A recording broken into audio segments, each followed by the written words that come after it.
उलमाए इस्लाम हमारी तारीख का नाम है। जमीयत उलमाए इस्लाम कुर्बानियों का नाम है। जमीयत उलमाए इस्लाम इस्तिकामत का नाम है। और इंशाअल्लाहुल अजीज जब तक जान बेजान है, जब तक जिस्म में खून का एक कतरा है, इस सफ को और मजबूत करेंगे, आगे बढ़ेंगे और पाकिस्तान के अंदर इनकलाब बर्पा करें। हमारा मुल्क इस वक्त आईन की पटड़ी से उतर रहा है। कुछ ताकतें इस मुल्क को आईन और कानून की पटड़ी से उतार रहे हैं।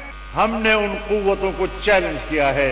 हमने उनको बताया है कि जिस पाकिस्तान को जो आईन मेरे अकाबिर ने दिया था, तुम्हारा बाप भी उस आईन का बाल बीका नहीं कर सकेगा। इस मुल्क में इलेक्शन होते हैं। 2018 में इलेक्शन हुए, हमने कहा धांधली हुई है और हमने उन नताइज को तस्लीम नहीं किया था। हमने 2024 के इलेक्शन पर कहा ये धांधली का इलेक्शन है, हम इसके नताइज को कबूल नहीं करते। जाली असेंबलियों से और जाली हुकूमतों से मुल्क नहीं चला करते। अवाम का एतमाद होगा, कौम का एतमाद होगा तो आगे चल सकोगे। और जमीयत उलमाए इस्लाम ने न पहले ऐसी हुकूमतों को चलने दिया और आज की हुकूमत को चलने देगी। मुल्क चलेगा, आईन चलेगा, कानून चलेगा, अवाम चलेंगे, अवाम का एतमाद चलेगा। अवाम के एतमाद के बगैर हम इस मुल्क पे कोई हुक्मरानी तस्लीम करने को तैयार नहीं। ये मुल्क इस्लाम के नाम पर हासिल किया गया। हमने 77 साल तक, हमारे हुक्मरानों ने 77 साल तक ला इलाहा इल्लल्लाह के साथ गद्दारी की है, अल्लाह के कलमे का मजाक उड़ाया है। और अगर तुम इस तरीके से अल्लाह के निजाम का रास्ता रोकोगे, अल्लाह के निजाम का मजाक उड़ाओगे, तो याद रखो मैं आज इस अज़ीमुश्शान जलसे आम की वसातत से आपको वाज़ेह पैगाम देना चाहता हूं कि फिर अपने सामने मुकाबले में आप इन जांबाजों को देखेंगे, जमीयत के जियालों को देखेंगे। हम आपके मुकाबले में मैदान में खड़े हैं और इंशाअल्लाह ये जंग जारी रहेगी। न अमेरिका तुम्हें बचा सकेगा, न यूरोप तुम्हें बचा सकेगा। अल्लाह की ताकत हमारे साथ होगी और इंशाअल्लाह फतह और कामयाबी हमारे कदम चुमेगी। धांधली के इलेक्शन होंगे, धांधली की हुकूमतें होंगी, तो फिर करप्शन का गिला न किया करें।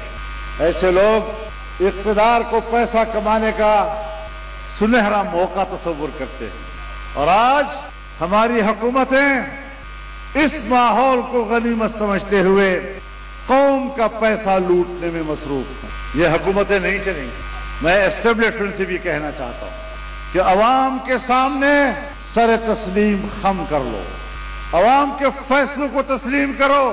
तुम्हारे कोई फैसले अपने नहीं है। तुमने फाटा इंजमाम का फैसला किया और फाटा को सूबा खैबर पख्तूनख्वा में जम किया। आपने कहा हमने कमाल कर दिया। आपने कमाल क्या किया? हम आपको चीखते रहे कि जिस तरह तुम फाटा को जम कर रहे हो ये गलत फैसला है, ये कबाइल के सियासी मुस्तकबिल का एक तरफा फैसला है। कबाइल का इसमें मर्जी शामिल नहीं, कबाइल इस पे नाराज हैं। आज हुकूमत ने कमेटी बना दी है, कमीशन कायम किया है। आओ जरा इंतजाम पे दोबारा गौर करें।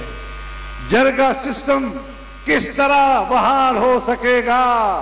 हाय उज्जूद पशीमा का पशीमा। तो 8 साल पहले अगर हमारी बात मान लेते, हमारे आईन में 1 या 2 दफात फाटा से मुताल्लिक थे, तुमने 2 दफात खत्म किए और 200 दफात उनके ऊपर मुसल्लत कर दिए। न ऐवान में कोई उस पर बहस हुई और जो मैंने मौक़िफ़ पेश किया था उसके किसी एक फिक्रे का भी मुझे जवाब नहीं दिया गया। आज पछता रहे हो।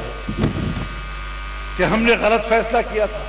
तुमने फाटा के आवाम और करोड़ों आवाम के मुस्तकबिल का फैसला उनकी मर्जी के बगैर किया तो पछताना तो पड़ेगा। मान लो कि तुम्हारे अंदर सियासी बसीरत नहीं है, मान लो कि तुम सियासी लिहाज से कोरे हो, तुम्हारी खोपड़ियों में भूसा भरा हुआ है, दिमाग की ताकत नहीं है कि आप इस मुल्क और इस कौम के मुस्तकबिल का फैसला कर सकें। कायदे जमीयत मौलाना फजलुर रहमान फाटा के अवाम का फैसला किया। मैंने उसी वक्त कहा था और ऐवान के फ्लोर पर कहा था कि अगर इस तरीके से तुमने फाटा का इंतजाम किया तो फिर कश्मीर इंडिया में चला जाएगा और इंडिया भी कश्मीर के बारे में इसी तरह फैसला।